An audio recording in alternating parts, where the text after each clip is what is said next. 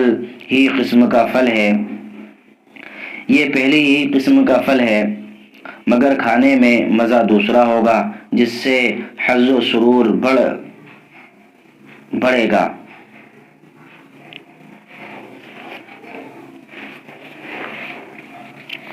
بھلا کیوں کر ناشکری کرتے ہو اللہ کے ساتھ کہ اس کے احسانات کو بھلا دیتے ہو اور غیروں کا کلمہ پڑھتے ہو، حالانکہ اس پر دلائل واضحہ قائم ہے کہ صرف ایک اللہ ہی مستحق عبادت ہے۔ مثلا یہ کہ تم تھے بے جان، یعنی نطفے میں جان پڑنے سے پہلے سو تم کو جاندار کیا، پھر تم کو موت دیں گے، پھر زندہ کریں گے یعنی قیامت کے دن، پھر انہی کے پاس لے جاویں گے یعنی میدان قیامت میں حساب کتاب کے لیے حاضر کیے جاویں گے۔ وہ ذات پاک ایسی ہے جس نے پیدا کیا تمہارے فائدے کے لیے جو کچھ بھی زمین میں موجود ہے، سب کا سب۔ یہ فائدہ عام ہے، کھانے پینے کا ہو یا پہننے اور برتنے کا، یا نکاح اور روح کو تازگی بخشنے کا۔ اس سے معلوم ہوا کہ دنیا کی کوئی چیز ایسی نہیں جس سے انسان کو فائدہ نہ پہنچتا ہو، اور اس سے یہ لازم نہیں آتا کہ ہر چیز کا ہر استعمال حلال ہو۔ جیسے سمیات قاتل بھی فائدہ انسان سے خالی نہیں، مگر ان کا کھانا لینا عقلاء کے نزدیک ممنوع ہے۔ پھر توجہ فرمائی آسمان کی طرف، یعنی اس کی تخلیق و تکمیل کی طرف، تو درست کر کے بنا دیے ان کو 7 آسمان، وہ تو سب چیزوں کے جاننے والے ہیں۔ اللہ تعالی ہم سب کو عمل کی توفیق عطا فرمائے، آمین۔ السلام علیکم ورحمۃ اللہ وبرکاتہ۔